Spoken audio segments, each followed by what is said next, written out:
Boa noite, leitoras e leitores do Jornal Anhanguera. Meu nome é Leandro Daire e a gente está nesta segunda-feira, mais uma segunda-feira, com o Em Questão, que é o bate-papo do Jornal Anhanguera. Aproveito e dou o meu boa noite a todos vocês e também ao meu companheiro de aventuras, Veridiano Peixoto. Boa noite, Lê, tudo bem? Boa noite, boa noite a todos os nossos telespectadores aí, leitores do Jornal Anhanguera que nos acompanham. Então, Veri, a gente tem um monte de coisa para falar hoje, essas coisas todas, tal, mas a gente pode começar, como a gente sempre começa com esse tema, um tema mais de saúde, essas coisas todas, tal, a gente pode começar com algo que, pelo menos para mim, despertou uma certa curiosidade, principalmente o tema, a palavra que ele usou, que é a calibragem técnica. Segundo o governo João Dória, né, alterou o Plano São Paulo. O Plano São Paulo, como todo mundo sabe, é o plano que dá as diretrizes, né, dá o norte para o enfrentamento da pandemia no estado de São Paulo, e o Dória hoje ele fez uma calibragem técnica. Tá, aproveitando a deixa aí, calibragem, ela nos remete a pneu, né? Pelo menos é isso. Então, cara... Acerto, sei lá, né? Acerto. Na realidade, os caras estão tentando trocar o pneu com o carro em movimento, né? Isso tá bem claro aí, o governo do estado, ele tem tentado fazer alguma coisa que resulte em algo, né? Deixa eu te perguntar, você já assistiu aquela série Dark? Não, eu assisti o primeiro e o segundo episódio só do primeiro da linha do tempo. Não assisti Dark, cara. É complicado, mas você sabe qual o grande personagem lá na realidade? Pelo menos o que eu acho que é o grande personagem? O tempo. Tá, eu acho que o tempo ele é um aditivo. Acho que o grande personagem é a caverna, né? Algo concreto. Tá. Porque aquela caverna, as pessoas entram, elas vão para qualquer lugar no tempo, menos do outro lado da caverna, né? A caverna não te leva a lugar nenhum, ela te leva no tempo. Então, a impressão que se dá é isso, cara, que assim, começa de cima para baixo. Agora ele mudou, calibragem técnica, né? O Plano São Paulo, então, não resultou aquilo que se pretendia, né? O interior, a situação ela está muito complicada, principalmente na região de Ribeirão Preto, né? Araraquara, que é ali do lado, deu uma desafogada, mas Ribeirão Preto, um grande polo aí, né? Tanto populacional quanto industrial, comercial aí na região. E aí o nosso querido, a Vossa Excelência, o governador do estado de São Paulo, ele hoje na coletiva apresentou a calibragem técnica, né? E aí você pode explicar melhor qual que é o objetivo dessa calibragem técnica? Não, na verdade, da calibragem técnica, ele está mudando o percentual de ocupação das UTIs de 70 para 70, entre 70 e 75. Né, ele tá não, mais 60. 70 para 75.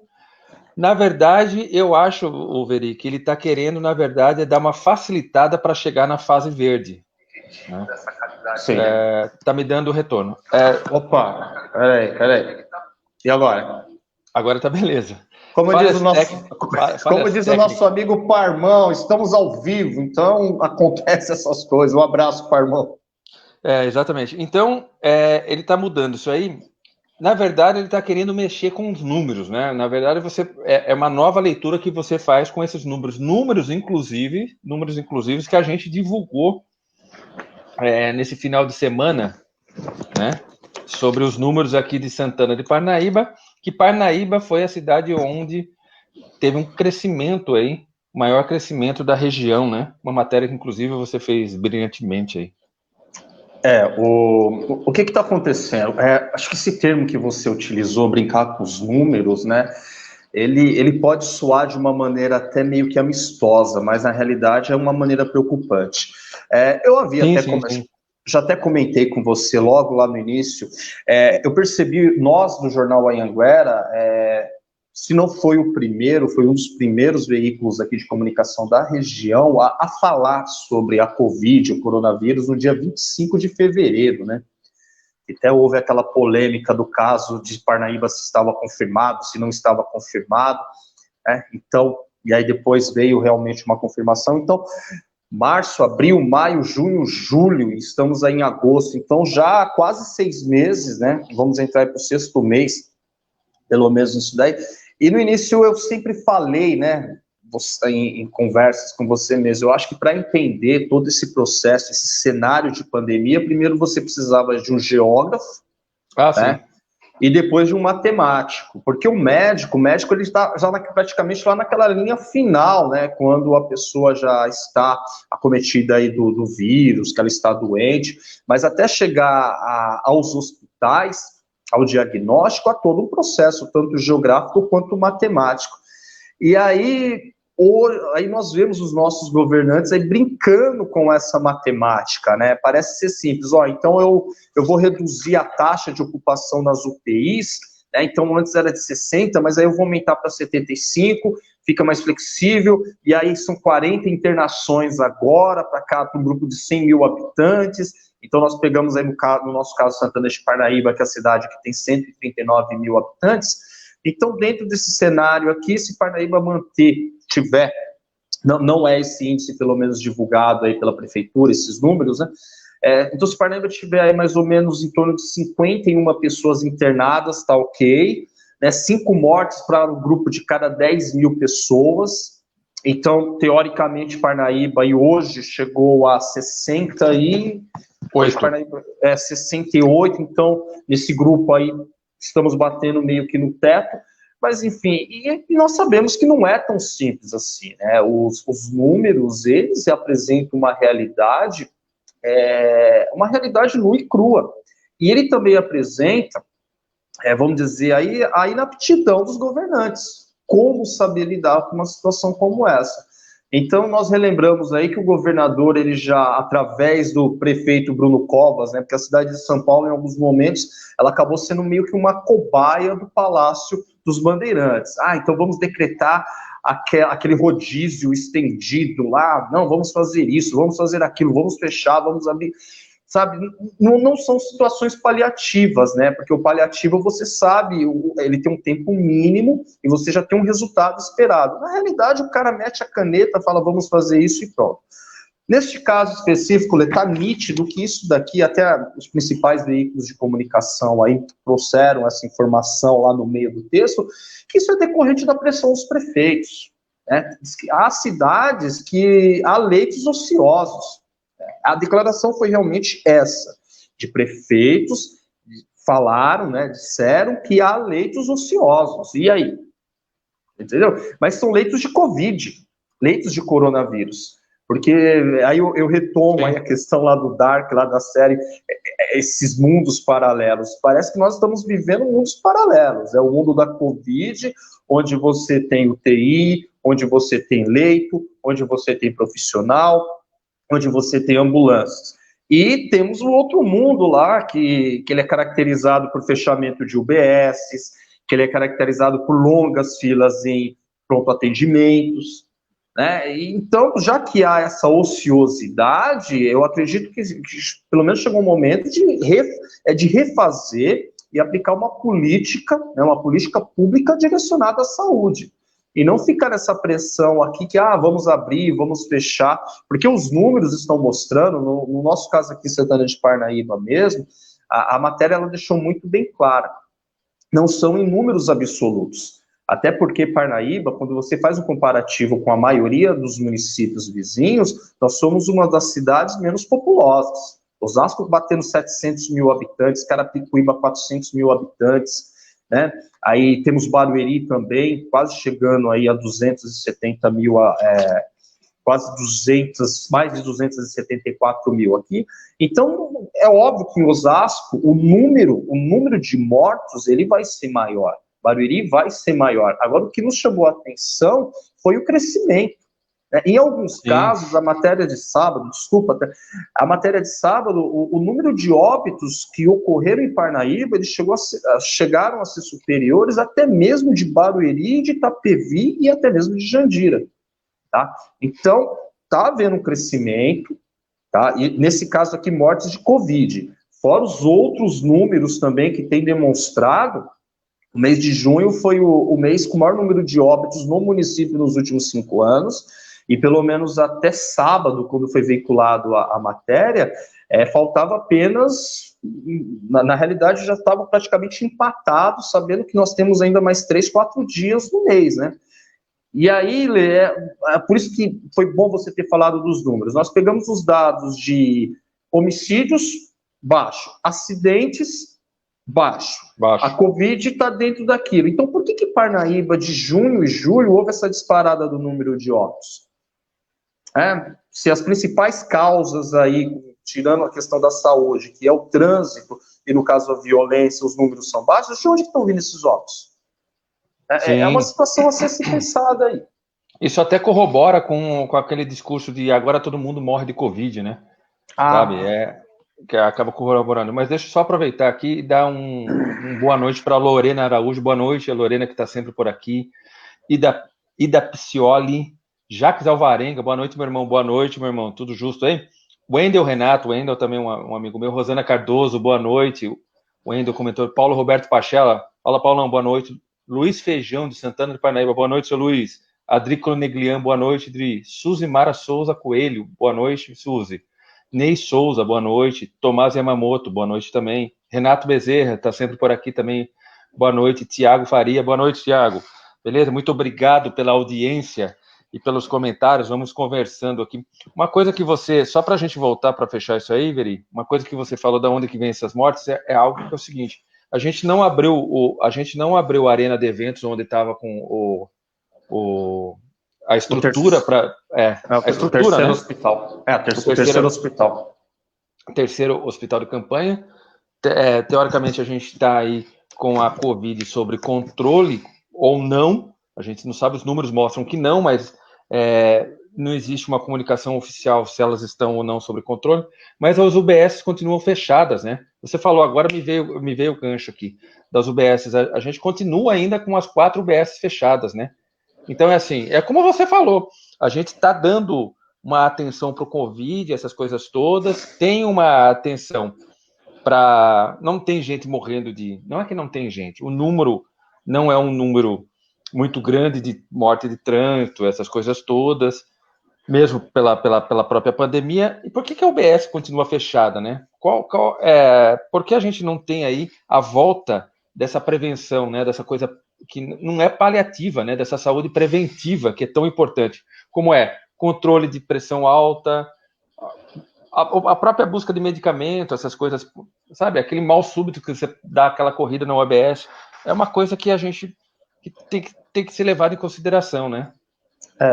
Aproveitando aí, né? Se realmente os números têm mostrado aí que a situação está sob controle, e parece que realmente está, porque tanto lá no Fernão Dias não há uma ocupação máxima, quanto lá do CAPES também não há uma ocupação também, e a Arena de Eventos não há também na realidade, nem foi aberta, né? Nem foi aberta. Porque ainda se manter essas 4 UBSs fechadas? Porque o argumento foi o seguinte, né? Nós vamos para fazer uma contingência para o coronavírus, certo? Será que não está no momento do secretário de saúde, até mesmo o prefeito, rever essas decisões e falar, opa, peraí, já parece que a situação está um pouco sob controle, porque aí o que acontece, de repente, como você falou, essa saúde preventiva, talvez ela está fazendo falta agora, né? Sim. Porque o que acontece? Nós acessamos dados oficiais, no caso aí do número de mortes, é o portal da transparência de registros civis, que ele traz aí o número de registros, mas ele não deixa especificado somente nos casos de mortes vasculares, cardiovasculares, e aí tem um campo também do Covid, mas assim, se o cara de repente, respiratórias, se o cara de repente ele morre de um outro tipo de infecção que não estejam relacionados a essas patologias, ele entra como número, né? E o que se explica de repente isso? Porque não é uma coisa que Parnaíba veio seguindo essa tendência. Foi de junho e vamos fechar julho agora que houve esse crescimento. Então, realmente para se pensar na reabertura dessas UBSs, porque o que se deu a entender até agora é que o plano de contingência, o plano de se levar esses profissionais até a linha de frente lá, eu acho que de repente já não está mais surtindo aquele efeito, né? Não, eu falo até no sentido de, por exemplo, de você ir lá aferir pressão, sabe? De repente Sim. te dá uma tontura, você vai lá aferir pressão, essas coisas todas, sem contar que vai vir a campanha, eu acho que é a campanha do sarampo, da vacinação do sarampo. Não tenho certeza, mas eu acho que é do sarampo. Mas isso também, velho, uma outra coisa que eu queria tocar, que isso eu já tinha até marcado aqui de conversar com você, mas não tinha falado para você, das lives. A gente vê uma ausência, né? As lives, você sempre fala isso da intensidade das lives que o prefeito fazia com uma certa intensidade, e agora, mais ou menos, sumiu, né? A gente não tem live. A gente tem um número aí, 68 mortes, é um número triste do número de mortes, com 1.603 casos confirmados de contaminação pela Covid, num processo de reabertura do comércio local e de restaurantes, essas coisas todas, nada contra o trabalho do comerciante, eu acho que todo mundo tem que sobreviver. Aqui no Centro Histórico, por exemplo, a gente teve aí uma movimentação que eu posso dizer que eu acho que foi uma das mais intensas aí até o início do Covid, da pandemia do Covid na Praça Central, na Praça da Matriz, embora não tivéssemos aí, a gente não teve aí vale lembrar que a gente não teve a procissão, porque foi dia da padroeira. Tivemos uma carreata que foi exatamente pelas precauções, mas para não ter aglomeração. Mas o prefeito sumiu das lives, né? Só aproveitando aqui para que possamos dimensionar aí, pelo menos elucidar, os dados. Itapevi, os últimos dados de Itapevi de sexta e os dados para hoje, praticamente não houve registro de mortes neste fim de semana. A mesma coisa aconteceu com Jandira. Barueri, na sexta-feira, 269 mortes e hoje o boletim 271, ou seja, dois óbitos. Número semelhante ao de Parnaíba, tá? De Parnaíba de 66 foi para 68, ou seja, no fim de semana houve aí dois registros de óbitos na cidade. E aí, assim, é realmente preocupante, tá? É realmente preocupante, porque se você tem todo esse aparato aí, tanto pessoal quanto tecnológico, pelo menos o que a prefeitura falou. Aproveitando aí também o que você disse da ausência do prefeito, né? Mas a ausência do prefeito, ela tá até que, não é que ele sumiu, né? Deixar bem claro assim, não é que ele sumiu das lives, né? Os boletins do coronavírus, eles deixaram de ter aquela frequência, que inicialmente era de uma maneira bem assim, vamos dizer, talvez pessoal e até mesmo amadora, lá com celular, e aí depois começou a tomar áreas de superprodução, chamando audiência lá na arena de eventos, né? Eu me confundo arena de eventos, arena de espetáculos, com a presença, enfim, toda uma superprodução que a Secretaria de Comunicação de Parnaíba dispõe, né? E uns anúncios. Então, você assistiu uma live de 40 minutos, 30 minutos eram das ações, né? Da gestão, e o doutor Misorelli falava lá, até isso acabou. E é preocupante, pelo que eu vi ontem, Lê, na matéria, que foi uma matéria talvez assim, vamos pegar os dados, vamos fazer esse levantamento e colocar, né, a critério de uma prestação de serviço. E aí, pelo menos para minha surpresa, foi o seguinte: nossa, nós não estávamos sabendo disso, a impressão é que tudo está normal. A impressão que nós não sabemos que estava... Então, olha a importância, né, falar isso diretamente para o prefeito, olha a importância que a figura da principal autoridade da cidade tem. Você entendeu? Sim. No momento como esse, talvez nós estamos precisando do gestor Elvis César e não do cabo eleitoral Elvis César. Porque a impressão que se está dando é isso. Né? O prefeito está numa intensidade de, olha, tira foto disso, projeto disso, o drone daquilo, que tá... E uma coisa extremamente importante, que é a saúde dessa população, ela ficou no plano secundário. Né? E dentro disso daí, além da questão da saúde, você tem a questão da educação. Hoje nós não temos como falar em Santana de Parnaíba, inauguração de escolas, sendo que não sabemos ao certo se as crianças vão voltar a estudar. né? Nós não temos condições de falar de Santana de Parnaíba numa situação aí, da abertura de vamos promover feira disso, feira daquilo, sendo que o índice de desemprego na cidade está aumentando. Né? Não tem como, cara. Não tem como você colocar a cidade como um plano secundário, a gestão da cidade como um plano secundário, para começar uma corrida eleitoral. Isso poderia ser normal? É normal. Último ano de governo, seja os parlamentares, seja o próprio Poder Executivo, a pessoa ela já entra lá naquele ano e fala, opa, esse ano é ano de eleição, né? Esse ano é ano de eleição, então precisamos trabalhar aqui. Mas esse ano é uma exceção. Esse ano é uma exceção.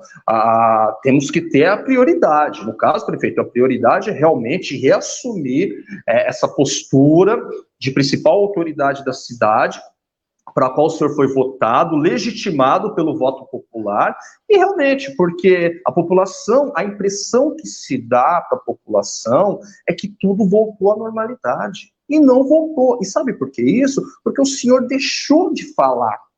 O senhor deixou de falar os casos, a prevenção, lembrando até mesmo o episódio à frente do Banco Itaú, que o senhor literalmente brigou, né, com uma pessoa para a questão do isolamento. Não, pelo menos nas últimas 2 semanas, a sua pauta, né, a pauta do prefeito, ela está sendo em promoção de obras, né?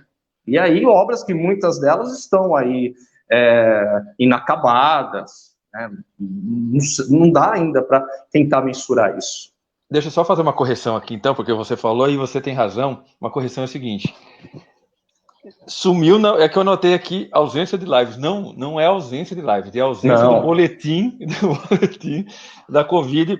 Foi bem lembrado, não, foi bem tocado, porque existe realmente, né? A gente até falou sobre isso, mas eu estava me referindo mesmo aos boletins da Covid, mas foi bem tocado, foi bem lembrado que está existindo uma intensificação do processo eleitoral, né, do processo de pré-candidatura, sendo que a gente ainda não tem um nome do pré-candidato, essas coisas todas. Então, a gente está vendo uma evidência de obras mesmo.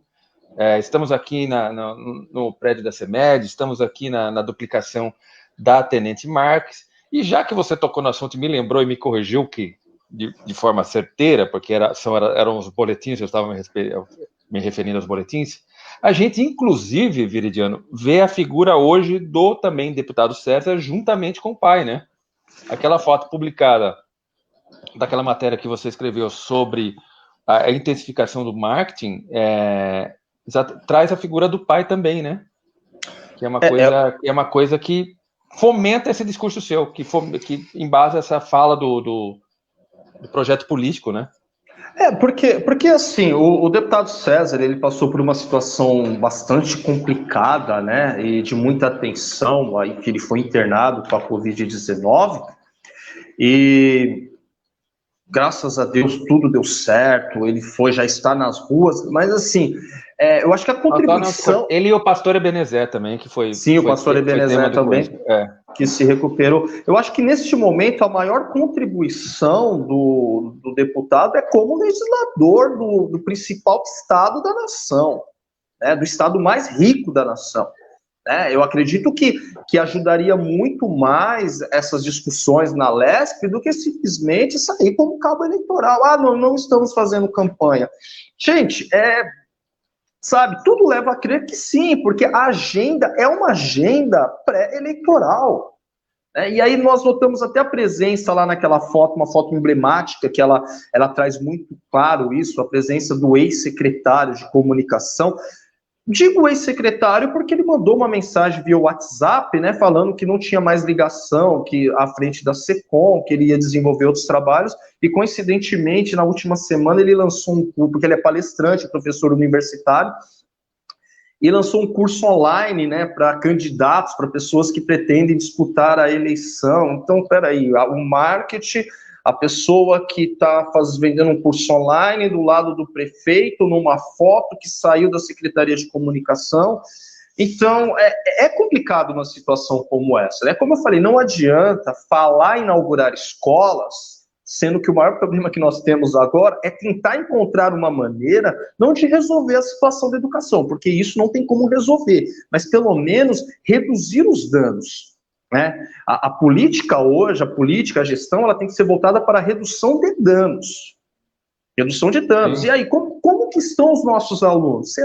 Quantos alunos realmente estão participando dessas aulas remotas? Porque os professores estão trabalhando muito, tá? Mas quantos alunos estão? Por que esses alunos não estão? Hoje, essa semana completou 4 meses quando a Secretaria Municipal de Educação ela decretou férias, né, deu férias aos professores.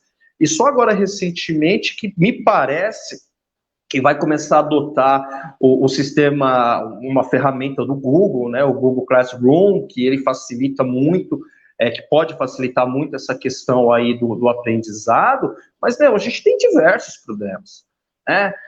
Vulnerabilidade, cadê aqueles alunos que, de repente, a prefeitura tinha que saber, e isso eu acredito que é muito simples, cada colégio tem uma lista de alunos que são beneficiados pelos programas de assistência social como Bolsa Família. Você, em primeiro momento, já teria cadastro único, né?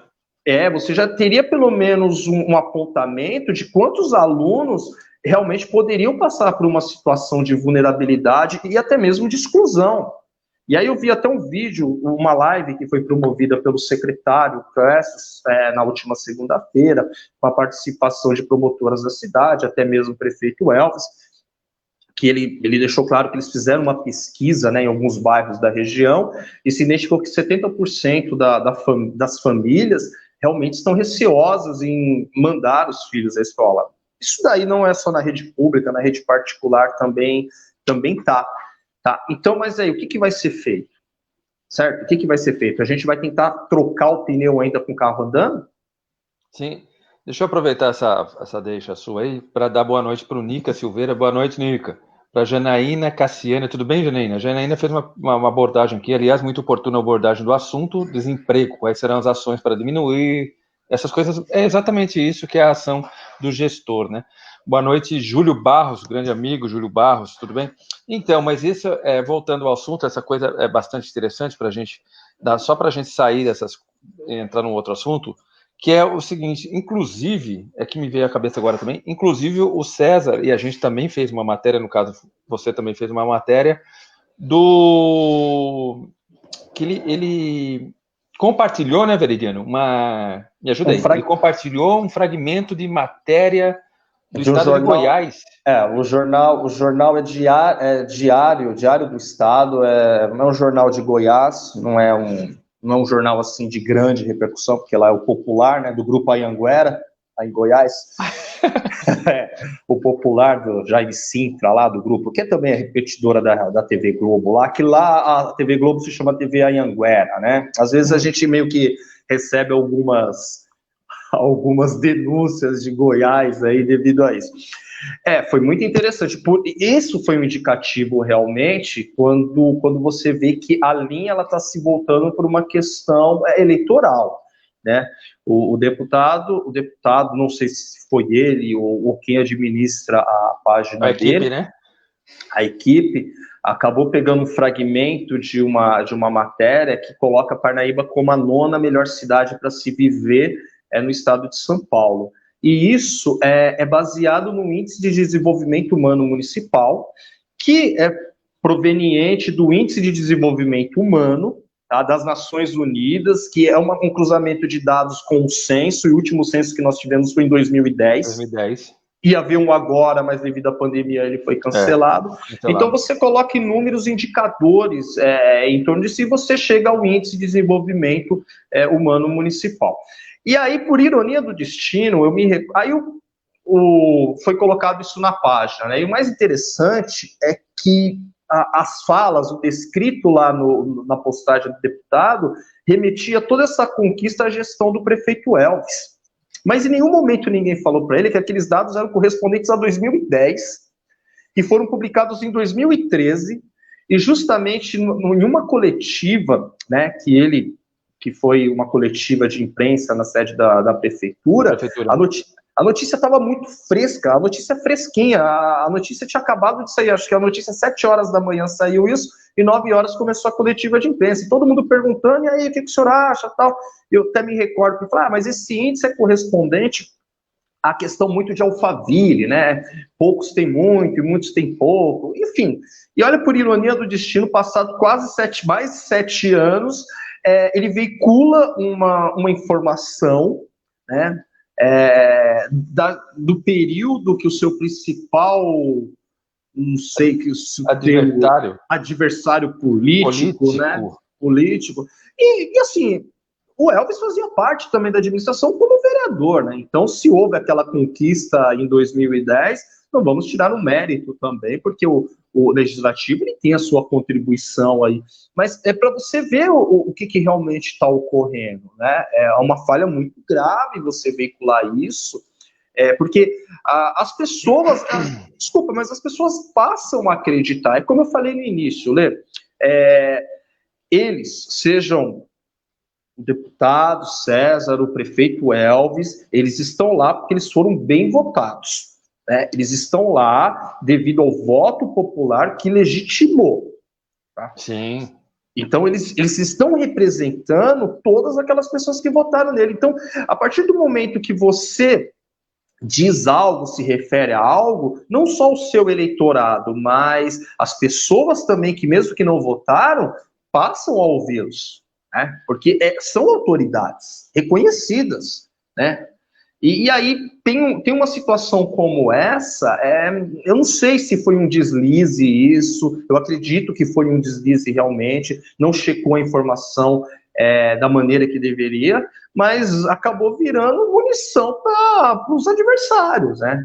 Que inclusive acaba fomentando o discurso político também, né? Sim, o discurso eleitoral, né, Lê? O discurso eleitoral. O discurso eleitoral.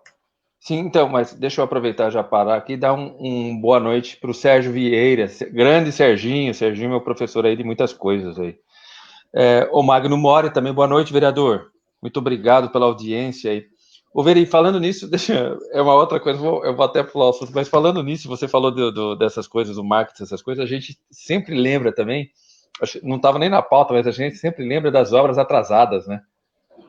Que a gente sempre falou disso, a administração sempre veiculou muito essa lance de obra, está intenso, né? Essa veiculação de obras, e a gente tem que lembrar que a gente sempre divulgou o índice do Tribunal de Contas, é isso? Na realidade, o Tribunal de Contas... Que dá o índice do número de obras atrasadas? O Tribunal de Contas do Estado, ele disponibiliza uma ferramenta que ela se chama Painel de Obras Atrasadas e Paralisadas.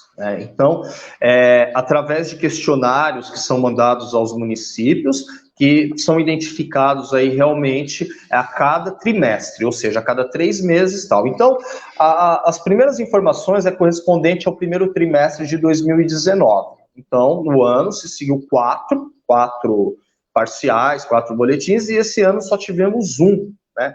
Então, eu acredito que o atraso que está se dando já era para ser divulgado do segundo trimestre e ainda não foi divulgado. Mas é muito interessante aí que quando você pega os dados, suponhamos, o segundo trimestre, que correspondeu ao mês de abril ao mês de junho, Parnaíba ela estava com 21 obras entre atrasadas e paralisadas. E o último que saiu agora no primeiro trimestre, 20 obras atrasadas ou paralisadas. Ou seja, em 9 meses aí, não se conseguiu entregar ou concluir obras que estavam atrasadas, né? Não é o Veridiano, o Anhanguera, o Leandro que está falando, não, isso daqui está lá, é só entrar no painel de obras que você verifica. E o mais interessante é que no primeiro trimestre, Carapicuíba era a cidade que apresentava o maior número, 14, reduziu para 11. Então, você pode falar, opa, reduzimos pelo menos 3 obras. Parnaíba não, ficou estático, né? E aí o que é mais interessante é que são obras assim, como o Muro de Arrimo. Muro ornamental. Não, Muro de Arrimo. Não, Muro de Arrimo? Muro de Arrimos. Ornamental ainda não entrou, então você vê instrumentos voltados à guarda municipal. Cara, não é uma obra de uma ponte como está sendo construída que está atrasada, tá? Você começa a verificar, são obras que poderiam realmente, em um ano não se conseguiu, não é entregar, mas pelo menos reduzir esse número.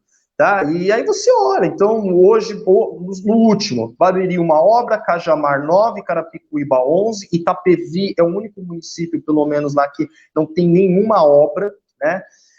Jandira 3, Osasco 7, Pirapora uma obra, e Santana de Parnaíba 20 obras. Atrasadas. Então, entre atrasadas e paralisadas, mas a maioria são atrasadas. Eu acredito que o número aqui está entre 19 por 1, né?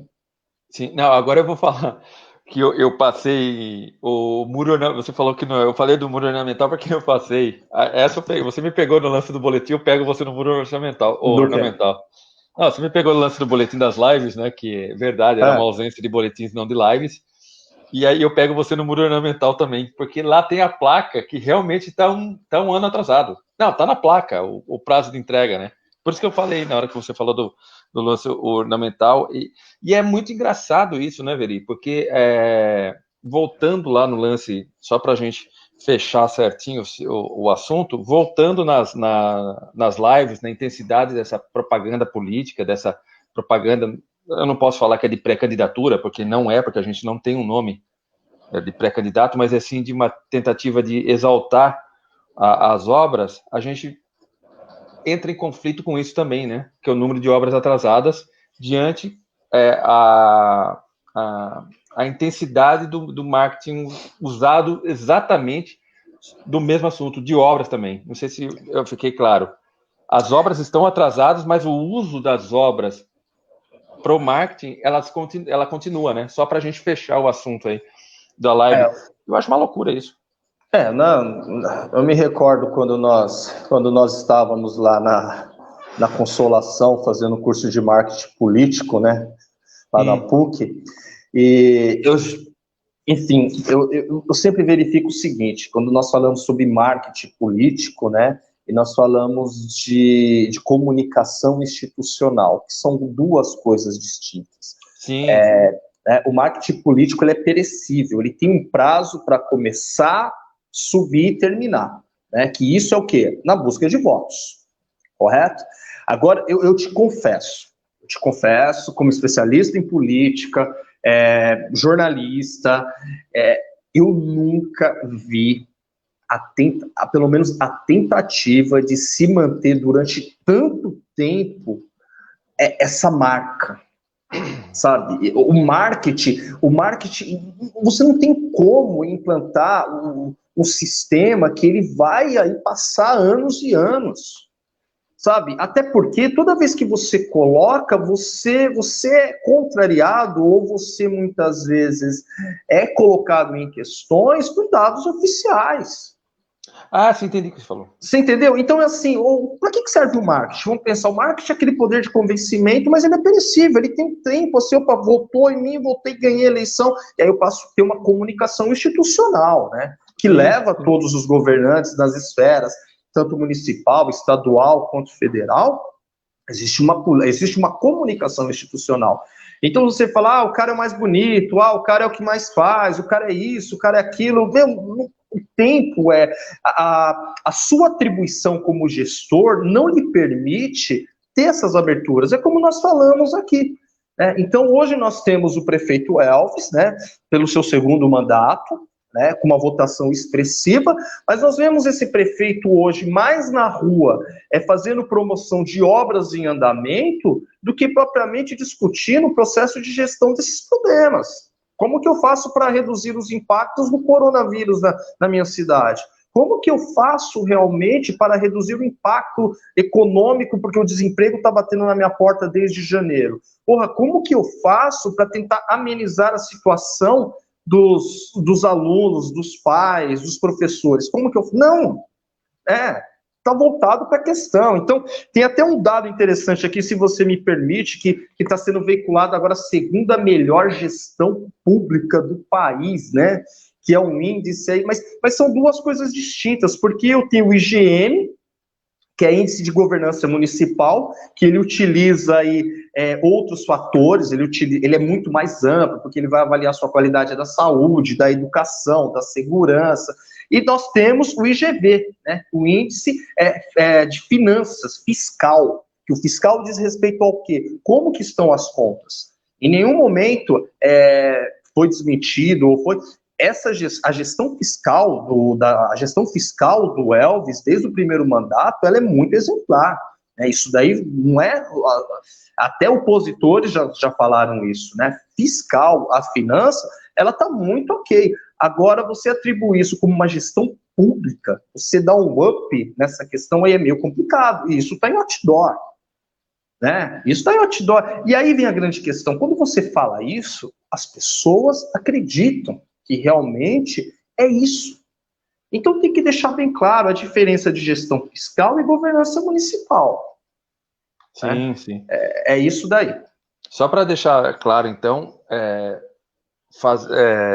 comunicação institucional seria mais ou menos a live do Covid falando, olha, infelizmente nós temos 68 perdas e a gente tem que tomar uma providência quanto a isso. É o tipo de responsabilidade de uma comunicação oficial. Apesar que eu acho, Lê, que assim, a matéria, eu fiquei até surpreso, né, que a matéria teve toda essa repercussão, mas, cara, assim, as pessoas, pelo feedback que nós tivemos, é que as pessoas pensam que, professor, o prefeito parou de falar da Covid, então significa que as coisas estão boas. Percebi que o comércio está aberto, percebi que tem mais pessoas na rua, então tá tudo ok. Né? Tá tudo ok. Ele parou de falar. As informações, esses números de boletins, quem fornece é a prefeitura. Exatamente. Quem fornece é a prefeitura. Isso são informações oficiais. O papel que um site, um jornal, uma emissora de rádio, de TV tem, é só transmitir. Ela não produz esse tipo de material, ela só transmite. E a impressão que se dá é realmente isso. Então as pessoas, nossa, eu não acreditava, sendo que é uma das publicações que nós tivemos o maior número de compartilhamento. De compartilhamentos. Deixa eu aproveitar e dar uma boa noite para o Adrien Luiz e para a Juliana Gonçalves. Boa noite para vocês. Veridiano, a gente está quase estourando o tempo, mas a gente tem aí uma outra matéria que também deu um engajamento bacana. E a gente não vai entrar muito, pelo menos acho que a gente não vai entrar muito no contexto, até pelo tempo, mas foi a estátua do Raposo Tavares, né, do monumento de entrada da cidade, chamado Monumento aos Bandeirantes. Então é a primeira estátua, que é a estátua do bandeirante do Raposo Tavares, que ela foi vandalizada. Eu estava tentando chamar outra palavra, não consegui. Ela foi vandalizada. A gente acredita, eu acredito pelo menos, que tenha sido nessa madrugada, porque ela acordou com a tinta vermelha, né? Foi jogada tinta vermelha na estátua do Raposo Tavares. A gente tem uma política, uma manifestação muito grande sobre isso, sobre uma guerra ideológica, uma guerra até de discurso quanto a isso. Não é isso que eu quero falar, mas é assim, as pessoas nos falaram mentira, as pessoas escreveram sobre o termo vandalizar. Não deixa de ser um bem, um patrimônio público, né? O termo vandalizar está dentro do patrimônio. Eu sei que é polêmico, por isso que a gente vai fechar com isso, mas está dentro do bem público, né? Porque rolou várias discussões aí de cunhos sociológicos, filosóficos, né? Citações aí de grandes nomes da sociologia brasileira, que os caras, os bandeirantes são carniceiros, não, mas se não fossem os bandeirantes, enfim, foi uma verdadeira... quem tiver interesse por uma aula de história, por uma discussão aí bem emblemática, com contrapontos, verifica essa matéria que está muito interessante, porque a opinião das pessoas é uma opinião muito válida. Mas é como você citou, né, Lê? Não é pelo fato de ser um monumento dos bandeirantes, que ele eu goste ou não goste, que esse ato vou bater palma porque os caras fizeram isso. Você mesmo citou, poderia ser o Coreto, poderia ser a prefeitura, poderia ser a Câmara, poderia ser o terminal rodoviário, poderia ser a frente da sua casa, poderia ser qualquer lugar. O ato em si é o que está sendo discutido, não, nesse caso, necessariamente, com quem ele foi feito, né? O ato em si que foi noticiado, né, para falar a verdade. Foi noticiado, Por que a gente está falando isso? Porque exatamente por causa disso, né? Porque houve uma discussão, foi boa até, houve uma discussão. Quem quiser participar disso, dá uma olhada nos comentários, né? Na matéria também e nos comentários, porque os comentários criaram uma dimensão muito grande do que as pessoas entendem ou não, eu acho que é uma discussão extremamente válida. E por que o Veridiano está falando isso? Porque a gente discutiu mais ou menos uma meia hora antes de colocar aí a matéria no ar, para que a matéria ela fosse exatamente isso, ela comunicasse exclusivamente que existiu um patrimônio público onde foi investido dinheiro público que foi, de alguma forma, vandalizado, que poderia ser o Coreto, que poderia ser a gloriosa Matriz Santa Ana, que poderia ser qualquer outra parte da cidade, poderia ter sido minha casa, o Museu Casa do Anhanguera, poderia ter sido a própria prefeitura, essas coisas todas, né? Como aconteceu com o pátio do colégio, por exemplo, só para a gente tirar do tema Bandeirantes, né, dessa discussão toda. Não, no Lembra Parque que foi do fechado? Ibirapuera. No Parque do Ibirapuera, o Monumento aos Bandeirantes também, lá na Também Praça as Pedro Álvares bandeiras. Cabral, as Então, bandeiras. isso. A matéria é bastante interessante, a discussão gerada por ela é mais interessante ainda, mas é exatamente isso. A gente notificou o ato que está dentro da nossa cidade. O Anhanguera é um jornal da cidade, então fez o seu papel de informar. E uma outra coisa que é bastante interessante, Veri, que não existiu uma ação de limpeza, eu acho. Na verdade, ela foi coberta por um plástico preto, né? Enrolado, foi coberta por um plástico preto. Espero que ela venha a ser aí, tenha a manutenção devida, né? Essa piada ainda não apareceu, mas eu acho que ela deve estar Vai dar rodando, ideia, né? né? Quem mandou tirar o Homem de Ferro de lá? Ele Quem estava mandou... lá, ele estava do lado do Raposo Tavares, né?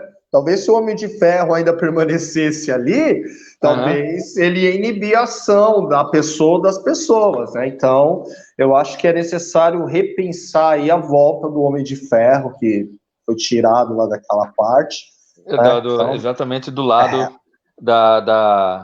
o Raposo Tavares estava mais protegido quando o Homem de Ferro estava ao seu lado. Estava lá ao seu lado. A gente vai trazer, provavelmente a gente vai trazer uma atualização da matéria, uma nova matéria, para saber o que levou, né, o desenrolar disso tudo, se ele foi limpo ou não, quanto tempo ele Com ser certeza levado para vai. limpar. Vai ter um custo, né? Porque não é assim. Também vai ter um custo. E esse custo vai ser dividido para os pagadores de impostos. Como é o termo, os pagadores de impostos vão pagar pelo ato. Podemos considerar irresponsável, impensado, não interessa. Ele vai ser limpo, né? A gente não sabe a gravidade, até tentamos entrar em contato com o Murilo, né? Hoje, né, Lê?